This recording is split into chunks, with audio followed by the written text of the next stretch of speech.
வாழ்க வையகம், வாழ்க வளமுடன். வாழ்க்கை மலர்கள். நால்வோர் நற்சிந்தனை. ஆகஸ்ட் 2. தலைப்பு: ஆசையின் மயக்கம். தேவையை காரணமாக கொண்டு எழுந்த ஆசை தேவை நிறைவோடு நின்றுவிட வேண்டும். பசி, தாகம் முதலிய இயற்கை துன்பங்களை போக்கிக் கொள்ள எழுந்த ஆசை துன்பத்தை போக்குவதோடு நின்றாக வேண்டும்.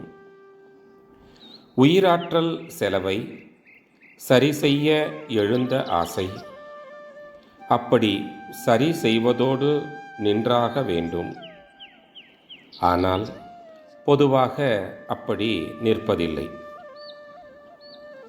தேவை நிறைவின் போது ஏற்பட்ட திருப்தியின் மீது அல்லது இன்பத்தின் மீது உயிர் மயங்கிவிடுகிறது.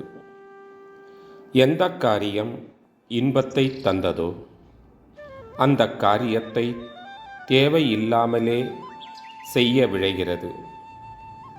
அதாவது உண்மையான தேவை இல்லாமலேயே ஆசை எழுகிறது.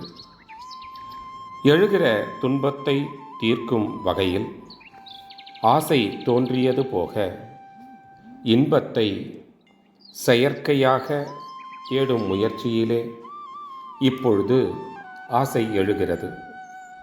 இந்த ஆசையைத்தான் கட்டுப்படுத்த வேண்டும், எழாமலே காக்கவும் வேண்டும்.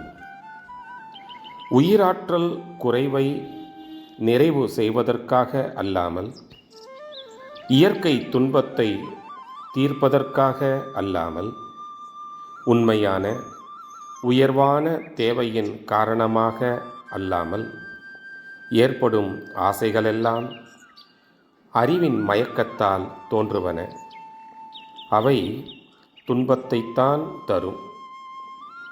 இன்னொன்று, தகுந்த காரணத்தாலேயே ஏற்பட்ட இச்சைகளானாலும் அந்த இச்சைகளை நிறைவு செய்யும் முயற்சியில் தனக்கோ பிறருக்கோ துன்பம் தோன்றுமானால் அந்த ஆசைகளும் தடுக்கப்பட வேண்டியவையே.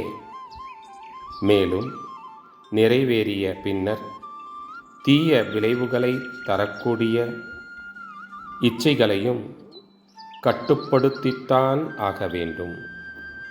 அருட்தந்தை வாழ்க வளமுடன் தொடரும்.